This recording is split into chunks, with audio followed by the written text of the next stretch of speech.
On today's edition of the Locked On Eagles podcast, what can the Eagles learn from the 2000s New England Patriots dynasty? How can the Eagles become that dynasty? Plus, our first week of LOE3 presented by FanDuel, NFL predictions for 2023, all that and more on a Friday edition of Locked On Eagles.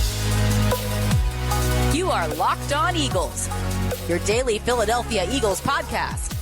Part of the Locked On Podcast Network, your team every day.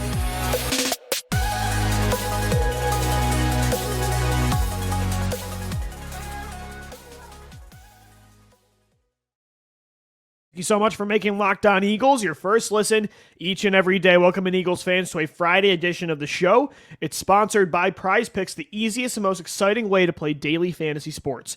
Go to prizepicks.com/LockedOnNFL and use the promo code in all lowercase LockedOnNFL for a first deposit match up to $100. I'm Louis DiBiase, joined as always by my co-host, Gino Camilleri. We're part of the Locked On Podcast Network, your team every day. One more show until the Eagles season opener this Sunday, kickoff at 4:25 in Foxborough against the New England Patriots. And Gino, this is a much different Patriots team than the last time the Eagles saw the big one, of course, 2017, Super Bowl 52. There was another forgettable game in 2019 with Tom Brady. Nelson Aguilar drops a touchdown in the back of the end zone on fourth down to lose that close one. Even going back to 2019, both of these teams look vastly different. That's the NFL, of course. Things change really quick. The Eagles, to me, a heavy favorite in this game on Sunday. But the Patriots that me and you knew growing up, a lot of it felt pretty similar. It was the greatest dynasty, I think, in NFL history. But, you know, the thing is with that dynasty, it was really, a two-man dynasty with Tom Brady and Bill Belichick. The Eagles right now, it finally feels like might have a chance, not to win 6 Super Bowls, right? But to have sustained success over a long period of time like that New England Patriots team did. Are there any lessons, do you think, and maybe they've already started this process, is there anything from New England's dynasty that Philadelphia needs to do, or something that it takes to sustain success in the NFL that the Eagles might already be in the works of doing? I would say it has to start, of course, at the quarterback and head coach position. And not only that, right. I think the holy trinity of the National Football League and why they were so good in that era as well is you forget about the guy who constructed that team, Scott Pioli, who is the general manager. Everybody in that building was on the same It's a good point, Gino. That's when their rosters were the most complete, is when Belichick was not the GM. Exactly. He had somebody else, and it was Pioli, and I was lucky enough to get to listen to him down at the Senior Bowl in 2020 and read some scouting reports to him, and just hearing how intricate every single detail was when it came down to what the 53rd guy on the roster had to be, what his exact job title was, what they were looking for, height, weight, speed, everything else that you can imagine. And that's what the great teams do. When you look at Nick Saban in college, he's the same way. I say, is Nick Saban a vastly better coach than a majority of the guys in college football? No, I think there's a lot of guys that have been coaches forever that are excellent coaches. But the thing that Nick Saban will do that a lot of people won't is leave no stone unturned. And I think that's what Bill Belichick did an unbelievable job of in that 2000s era. And I think you kind of have to look at it kind of like the Chicago Bulls when they went on that run of 6 rings. It was kind of 2 different teams, really, because when they won that first stretch, it was not the Rob Ninkovich era. That was even before that. You're thinking like the Teddy Bruschi days, right? And the Mike Vrabel and how good that core was together. And Willie McGinnis. I mean, that team was loaded. Yeah, Richard how good Seymour. That secondary was. And then you go back to the next time they start to win those championships as well. You see the pieces like the Rob Gronkowskis, the Julian Edelman. It was led more by the passing game and by Brady. Yep. You got to have not just the holy trinity up top, as we call it, with the head coach, general manager, and quarterback, but at the same time, you have to have those other core foundational pieces, whether it be 4, 5, maybe 7 or 8 of them. And I think the Philadelphia Eagles, what they were trying to do in 2017 was the right idea. And that's what a lot of the early 2000s for the Eagles was. It was head coach, general manager, and Donovan McNabb all on the same page. But there were some pieces, the wide receiver you couldn't get in there. You didn't have a world-beating tight end. Your defense, after you lost some of those pieces, you never got that secondary core. And that was kind of like 2017 as well, where I thought you were on that same trajectory, but you could never get the sustainability element. And I would take away all of the lessons that they learned in terms of sustainability. How do you prolong this? That's what I want to take away, because finding a quarterback, a lot of it comes down to luck. Look at Tom Brady. Look at where he was drafted. That's the thing, Gino. I mean, the Patriots dynasty in large part has a lot to do with luck. And not going to say the Eagles, this potential sustained success has to do with luck either, but, you know, it did come from a backup quarterback who you took in the second round in 2020. So a lot of it has to do with luck.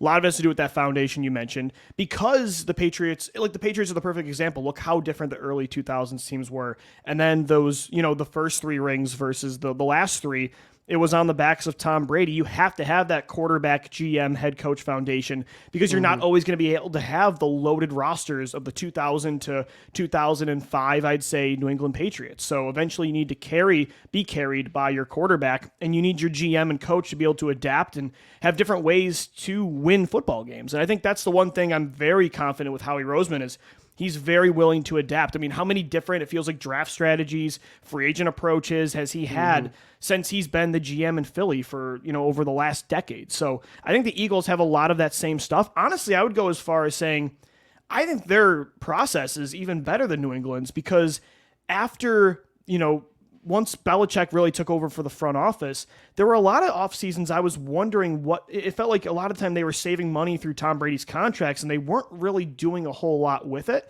And I actually think Howie's roster building around his quarterbacks when they've had that big contract has been better than New England's, which is really hard to do once that big deal comes out.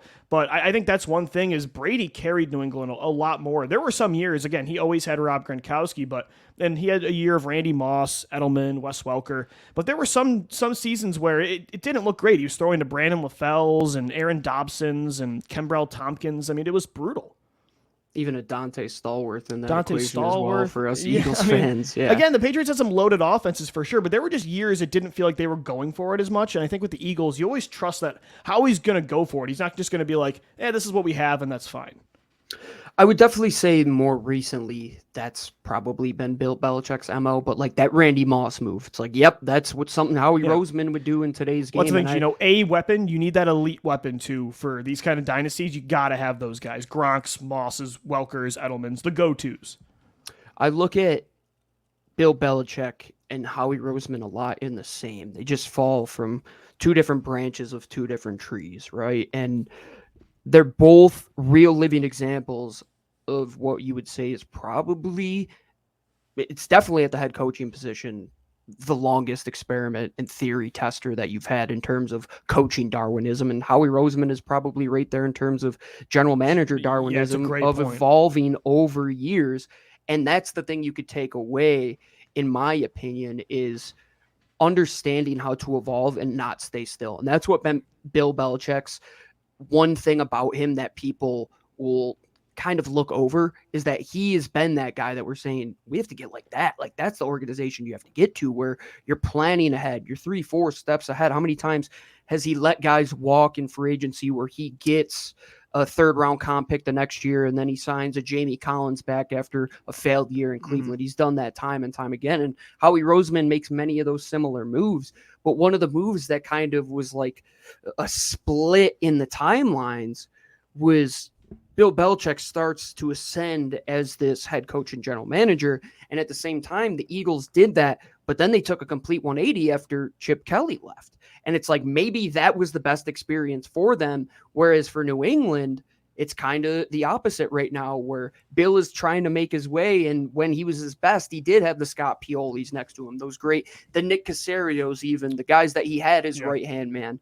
When it's just him, I'm with you. It's like there's some things that are kind of questionable, like the wide receiver core. Like you got a young quarterback, go all in. You got to have a collaborative vision, Gino, is what I feel like is a very important part of this. And I think the Eagles and the Patriots approach is somewhat similar, but sometimes it's not. Like from a cultural perspective, I think the Patriots have this, the Patriot way, right, is very different than what the Eagles do, but they have a consistent vision and they really stick to that approach. And so they look for certain pieces like front office members, coaches, personnel on the field that mold that. I think the Eagles now, it feels like sometimes it felt like some years they didn't really know what they were trying to do, but I think they have a different approach than the Patriots. They want a very tight-knit locker room. I think it's a very player-driven culture. The coach energy, very different than what New England has. But again, it's a unified vision, it feels like, and I think that's very important too.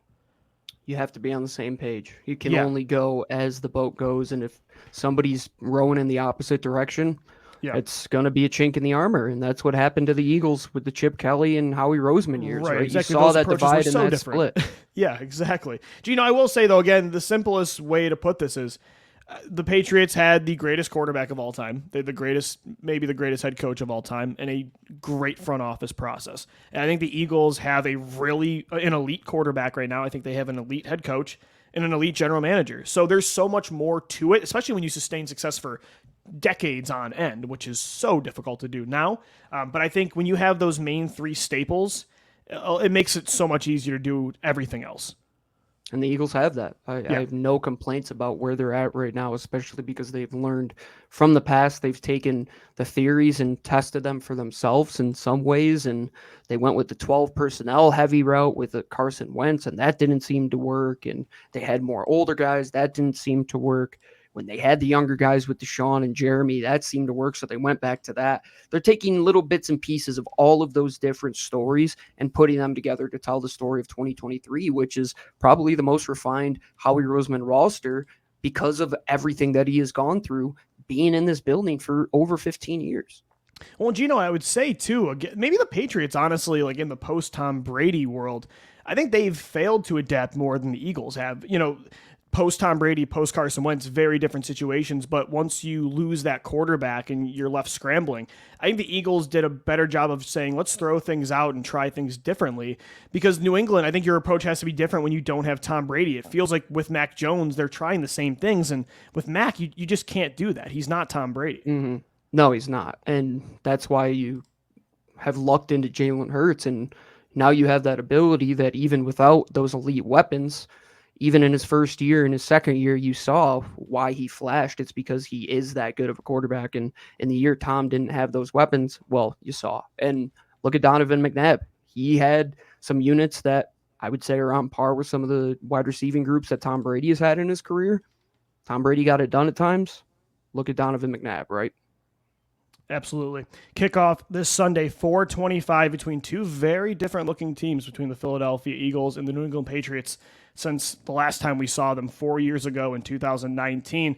Can't wait for this next segment. Coming up next, the return of LOE3. Gino and I, we both have 3 bets for you, presented by FanDuel, to get you some money this Sunday between the Eagles and the Patriots. And guys, today's show is presented by Nutrafol. You don't have to choose between better hair growth and your health. And with a lot of supplements that do help with hair growth, sometimes it feels like you have to sacrifice one thing or another. Nutrafol provides a whole body health approach for men that promotes healthier hair. No drugs, no compromises, just better hair. Men think losing their hair is inevitable. Take control of your hair's future with Nutrafol's science-backed hair growth supplement for men. Did you know that 80% of men will experience hair thinning in their lifetime? It's normal, but it doesn't have to be your fate. You can get ahead of thinning with Nutrafol. Men tired of weakening or thinning hair? Do you want to reach your full hair potential?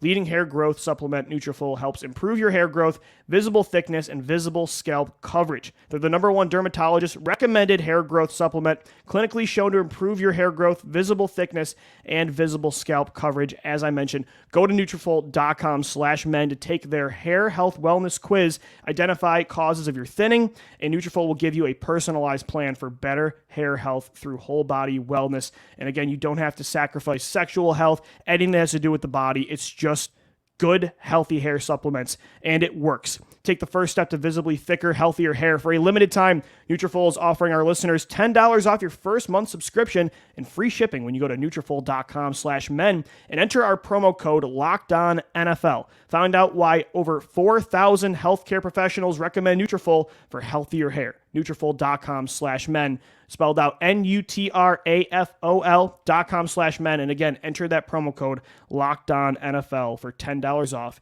your first month. Once again, Nutrafol.com/men, promo code LOCKEDONNFL. We thank Nutrafol for sponsoring the Locked On Eagles podcast today. All right, Eagles fans, we're continuing on this Friday edition of Locked On Eagles, our last show until the season opener between the Birds and the Patriots Sunday at 4:25. And Gino, I'm pumped for this segment, man. We've been doing this for a few years now. Why don't you explain to maybe our new everydayers what LOE3 is all about, presented by FanDuel? Being a responsible gambler that I am, I always thought that sports and gambling go hand in hand.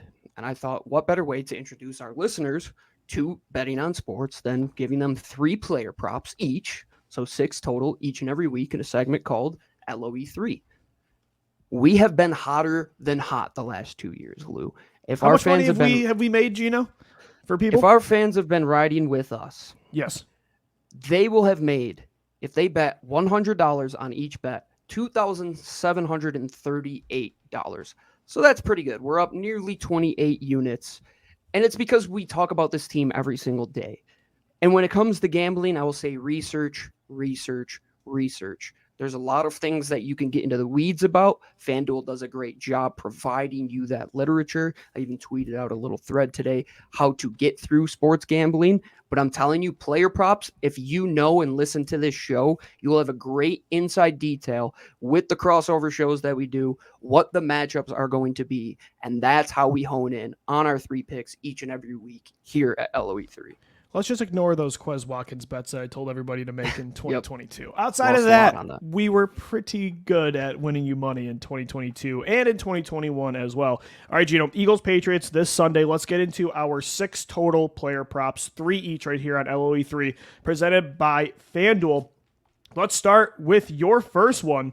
And I like this one a lot. I think the Eagles are going to come out very pass heavy against the Patriots. You have the over on Jalen Hurts, 20.5 completions. I think this game is going to be very reminiscent to potentially those first couple of weeks in 2021 where Nick Sirianni came out firing in terms of the pass game. I love that Jalen Hurts is now going to have that at his disposal that you could throw him 40 times a game and you won't even bat an eye at that. So even if he throws it 35 to 40 times, you're saying if he completes 50% of his passes that I'm going to win this bet. I think he's going to do better than that. I think New England is going to present some matchups that'll be key in terms of just putting the ball on time and getting it in the receiver's hands. I think Jalen Hurts and his receivers have that great ability to do just that. Work in rhythm, work in timing, hit guys on the back shoulder. Give me 20.5 completions, I'm with you, man. I'm totally on board with Hurts throwing it 35 to 40 times a game. Minus 114 odds there. Same odds as my first bet here. Devontae Smith, the over 64.5 receiving yards. Christian Gonzalez is a rookie in this game who I really liked. Regardless, I think Devontae Smith is going to hit the over on 64.5 receiving yards. I think he's just... Last year was so incredible. I think this year he's going to be even better. It doesn't feel like he can be much better than he was in the second half of the year. But I like the over there. I think for a rookie like Gonzalez, is he going to cover Devontae the whole game? No. But I do think that a rookie having to deal with a top, I said this on the show the other day, dealing with an elite route runner in your debut when there's already nerves, that's a really tough assignment. I think Devontae is going to go off. I think they're going to throw the football a lot, just like you said with Jalen Hurts, that over on 20.5 completions. I'm with you on that bet. I think Devontae is the featured receiver this week, and I think over 64.5, I'll definitely hammer that. Yeah, I'm with you on that. I think Devontae is a 7 for 70 guy each and every day, right? If he averages right around what his yards per reception are with how many receptions he gets per game, I think you give him 11 to 13 targets per game, as well as A.J. Brown, as well as Dallas Goedert, then sprinkle in the rest. But, man, he should go off right away. I think he's going to put himself in that conversation, and you better have drafted Devontae Smith high in fantasy this year. The kid is going to go bananas. All right, so we both have an anytime touchdown score. Let's start with yours, and it's through the air. Dallas Goedert at plus 200. I like that one a lot, Gino. I think Dallas Goedert, touchdowns this year, I think he's going to rack them up. I actually think they're going to throw a little more in the red zone. Not to say they're never going to use Jalen Hurts, as a runner. That's like his bread and butter. I mean, that's what makes this offense dangerous when they get down there. But I think they're going to throw a little more, and I think that breeds more opportunities for Goddard, especially over anybody. And his ability to just break multiple tackles in the second level. I think his touchdown in the Super Bowl. Like when they get to the 20, Gino, like screen game for Goddard, you're going to see that a lot. Well, that was his touchdown in the Super Bowl that I was referencing, right? You just get him that ball on an island, get two guys out blocking in front of him and let him go to town. And this is that game where I think you want to exploit that, right? Because he's going to probably have Kyle Duggar on him most of the time, who's a pretty good safety covering tight ends. But at the same time, if somebody just on a little pick route clears Kyle Duggar out of the way, you get Dallas Goedert the ball in space, man, he's a guy that's good for 2 to 3 broken tackles every time he gets the ball. And I always remember that play that was the most egregious offensive pass interference ever against Dallas, where the guy almost had his head ripped off like an owl, and he still ran for 70 yards. So anytime he touches the ball, he is a threat to score. And I'm with you, like as a red zone target, I go to him each and every day because you just line him up on an option route against the safety, read his leverage, boom, he's got big hands, got a big radius. There you go. Easy slam dunk touchdown for you. Do you know my anytime touchdown scorer, I think, is Kenneth Gainwell, plus 310 here. I don't think he's going to be the featured running back right out of the jump. I think it's going to be DeAndre Swift or Rashad Penny. He's going to get a lot of red zone opportunities. But Kenny G, there's something about him. I think they do trust him a lot in these situations in the 2-minute drill. In the red zone, it is week 1. He is the longest tenured running back. That's going to be a main part of the rotation. Of course, Boston Scott's been in Philly longer. But I don't know. I just have a hunch with this one that I think Kenny G is going to get in the end zone. I see him scoring on an inside zone from about 15 yards out. That's and what I'm thinking. And Gino, sometimes you just feeling with these bets. And just and look, I'm with you. I think there's some logic to it, but sometimes you just got to go off feeling. And I don't know. Week 1's always weird too. The touchdown scores, I don't think are going to be just A.J. Brown, Devontae Smith, and Dallas Goedert. I think it's going to get a little wonky. You might see a Boston Scott TD, Rashad Penny maybe, Kenny G. Give me Gainwell. And you, with your next bet, have an anytime touchdown for Rashad Penny. And the odds here right now are plus 250. So a little bit better than Gainwell, who's at plus 310. But I like the Penny one, man. I think he's going to get red zone work this year a lot. I think they're going to score 3 to 4 touchdowns in this game, and I think our 3 guys have a real potential to do that because I like a chance that we could hit at least 2 of the 3. Oh, definitely, because if you think about Devontae Smith hitting that over bet, right? That means they're probably going to play off coverage a little bit more. Well, that opens up those opportunities where they got 6 in the box. Rashad just has to make one guy miss inside. Same with Kenny Gainwell. I like my chances in that, and that's what Jalen Hurts and his ability to throw and run does. And that's why I want to stay away from the Jalen Hurts anytime touchdown because like you're going to key in on that guy. But the other two, it's like all they got to do is make one guy miss. It could even be like to Kenny, a nice little read pitch.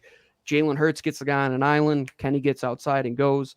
Same with Rashad Penny. Like that guy can make anybody miss in a phone booth and make anybody miss on a tackle. He's so explosive. I can't wait to see biggest him running back too physically, line. Gino. Like he's gonna punch a ton in, and people are gonna be so mad at his vulture scores. That's true. Yeah, DeAndre Swift owners, I think this year are gonna be a little frustrated at Rashad Penny, but I'm with you. He's the biggest running back, the most powerful. Can use him in the red zone. And the thing is, like, the Jalen Hurts anytime touchdown. A great bet every single week. Oh, yeah. And we want to be right on this show, but we also want to win you the most money. We want to get you the most bang for your buck. And with Penny at plus 250, Gainwell at plus 310, I like those odds. And again, I don't think the Hurts usage in the red zone and as a runner in general is going to dramatically decrease, but I think it'll go down a little bit.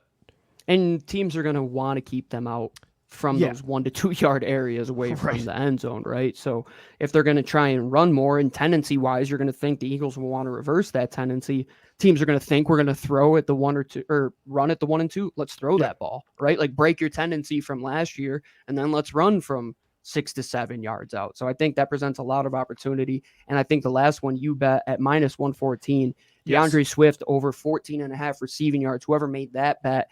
Or what that is line, that line, Gino? Blind. That's one of those ones where I need you one look catch. At it, and it's too good to be true, and you hammer it because it's too good to be true before somebody catches on.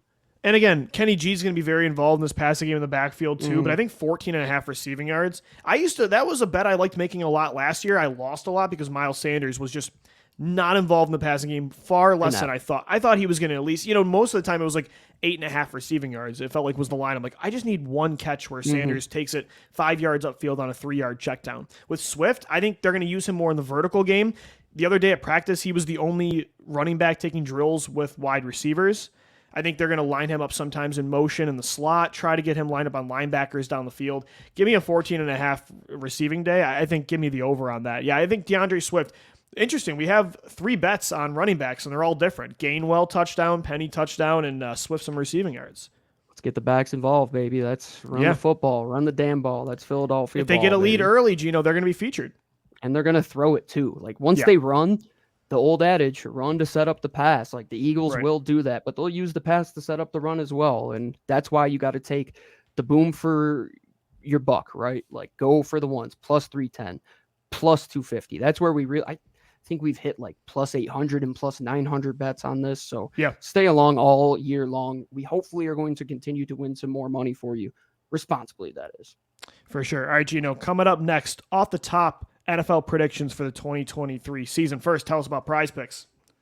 If you don't know what PrizePicks is at this point, well, I'm going to clue you in right now. PrizePicks is a skill-based, real money daily fantasy sports game. All you have to do, you pick 2 to 6 players, say will they go more or less than their PrizePicks projections, and you can win up to 25 times your money. You're not competing against somebody else, like me and Lou can't even compete against each other. It's just you competing against the computer and their projections. You don't have to go against all of these people on daily fantasy that have thousands of entry. No, it's just you and an entry that you make in as little as 60 seconds. And let me tell you what, this Sunday, Lou, I am taking all of the Eagles players to hit more on everything. Jalen Hurts, more passing yards. Devontae Smith, more receiving yards. I'm just going to go to town taking more on all of them over at PrizePicks. If you want to get in on the action as well, download the app or go to prizepicks.com/LockedOnNFL and use code LockedOnNFL for a first deposit match up to $100. Again, let's go to prizepicks.com/LockedOnNFL, choose 2 to 6 players. But before you do that, put that code in, which again is LockedOnNFL, and then you pick your 2 to 6 players, and easily they will match up to $100. Get in on the action today and take more on all the Eagles this weekend. All right, Eagles fans, we're wrapping up our final show between the Eagles before the Eagles kick off the 2023 season on Sunday against the New England Patriots. Gino, we've already had a game last night. The Detroit Lions took down the Kansas City Chiefs, which was interesting. It was tough, man. Let me tell you one thing before we get... So I want to do off-the-top NFL predictions, just what we think the playoffs are going to look like, 1 through 7, AFC, NFC. But Chauncey Gardner-Johnson looked good last night, man. That was tough to watch. Should have paid him. Tough. And I felt for you, man. As a safety guy, we should have paid him. I agree. I feel like a lot of listeners... Here's the one thing that was bothering me on Twitter is a lot of people... Like, because they didn't pay him, say he wasn't worth it anyway. And that's what, like, I like that they re-signed James Bradberry. I understood the perspective of being controlled and how much they give him. That doesn't mean that losing CGJ made this team better or it didn't make them worse. I think not having CGJ does not help your football team. Not having very good to elite level players on your team is just not the way that's what bothers me. Is like I think that's a little too homerism. Is we didn't need him anyway. That approach, no, CGJ is a very good player. Yeah, I think in total you've seen much more variance between the years where the Eagles have had poor linebackers and good linebackers, and on the other side of it, it's like safety. It's like that variance is so bad, right? Yeah. Where it's like the good years, it's very good. And then the Jaquan Jarrett, the Nate Allen years, it's like, dude, what are we even, who are these guys? These guys aren't even playing the same position. And then how about Gino Brian Branch getting a pick 6-2? We really liked him coming out of Alabama. I need a big week from Reed Blankenship and Sidney Brown or Justin Evans. That's the thing. It has nothing to do with the guys they have. It just has correct. more to do with Howie Roseman's philosophy of letting good players walk out the door, especially at the safety position where he did it with Malcolm Jenkins and he did it with Brian Dawkins. It's just another thing that he did. I'm with you. And I love that James Bradberry is back. He's at a more valuable position. Chauncey Gardner-Johnson's younger. I think he's an elite player. I would have paid him over Bradberry. I really don't like that he's in Detroit. But regardless, I think the Eagles defense looks pretty good for this season. Speaking of the season, Gino, we're not going to go deep in, predict the playoffs, the Super Bowl. I think we both really want to pick the Birds to win it all. But just off the top, even after yesterday, maybe seeing a little bit from the Lions and the Chiefs, gun to your head, AFC, NFC playoffs, where are we looking? I think in the NFC, we both think the Eagles are the top seed, right? No, I definitely say. How do you think the division winners round out? Because I think in the NFC it's tougher with, I don't know, the AFC, the West and the East. I think Eagles and Niners. But I've been having a lot of trouble lately with the North and the South, like trying to pick them. I think the North, especially after what Detroit did yesterday, it's just kind of continuation on what they had last year with even better players. I love Chicago and what they present and what they could be.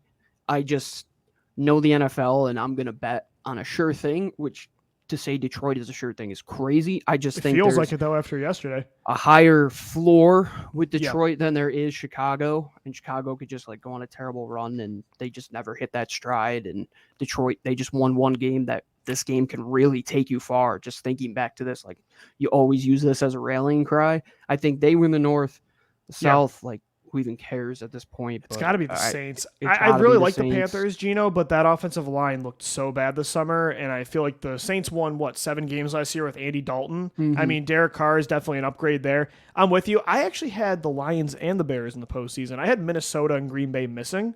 So I don't know what you would think of this and where you would differ. I had it 1 Eagles, 2 Niners, 3 Saints, 4 Lions. Those are your 4 division winners. My 3 wildcard teams were Seattle, Dallas, and then I had Chicago squeaking in at 7.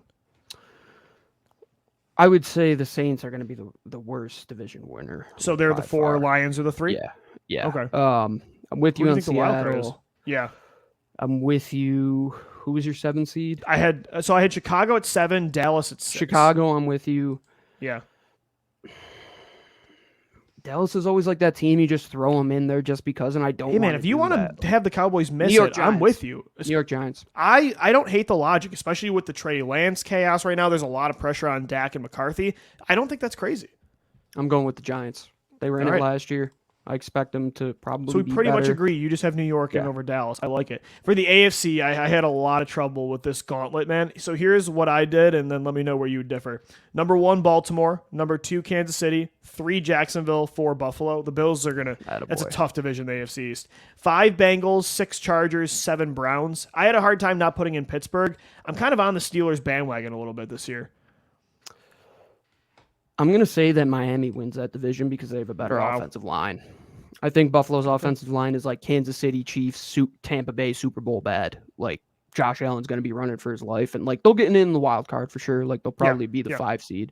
I just think Miami they're going to be tough. They're going to be a tough out for anybody. Who that I mentioned do you not have in if Buffalo's a wild card team? Did you say Pittsburgh in there? So I didn't. I put Cleveland in, as unlikable as they are. Okay. That was what I was deciding. Like Browns, Steelers. I went with Cleveland because of Watson over Pickett, but it was tough, man. I really like the Steelers this year. You said Chargers, right? I did say the Chargers. I think they're as much as they choke, they're just too talented to not at least be a wild card team. But then I had the Jets missing, the Dolphins missing, the Steelers. So Cincinnati's a wild card in your case too? Well, I have Baltimore as this is the 1 seed. Yeah, so Cincinnati is a wild card. Yeah, they're the 5. Oh my God, you're a lunatic. It's a gauntlet. Reverse those, and I'm in on that. Reverse those, I'm in on that. Isn't that crazy though? That like in the NFC, we have the Bears making it, the Giants and Cowboys, the Seahawks, and in the AFC, the Aaron Rodgers is missing with the Jets. I have the Dolphins out. You have who did you have missing? So we have the Chargers are in, but Pittsburgh's out. Maybe for you, Cleveland's not making it. There are so many good teams in that conference that might not get in. Yeah, agreed. And I think whoever wins it has to beat the best team in football. Love that the Eagles are in the conference, man. I love the Eagles are in the NFC conference. It is a huge advantage for the 2023 season. Let us know what you guys think. Hit us up on Twitter at LockedOnBirds, at DiBiase LOE, and at GC24_football. That's going to do it for our final show until our post-game show on Sunday, hopefully recapping an Eagles Week 1 win against the New England Patriots. They've only lost 2 season openers in a decade plus. So hopefully we get another win to talk about on Sunday. Subscribe to the Locked On Eagles podcast, part of the Locked On Podcast Network, your team every day. Shout out to our everydayers. For Gino Camilleri, I'm Lou DiBiase signing off. Thank you for downloading. Thank you for watching and listening. And let's go Birds. Fly, Eagles, fly.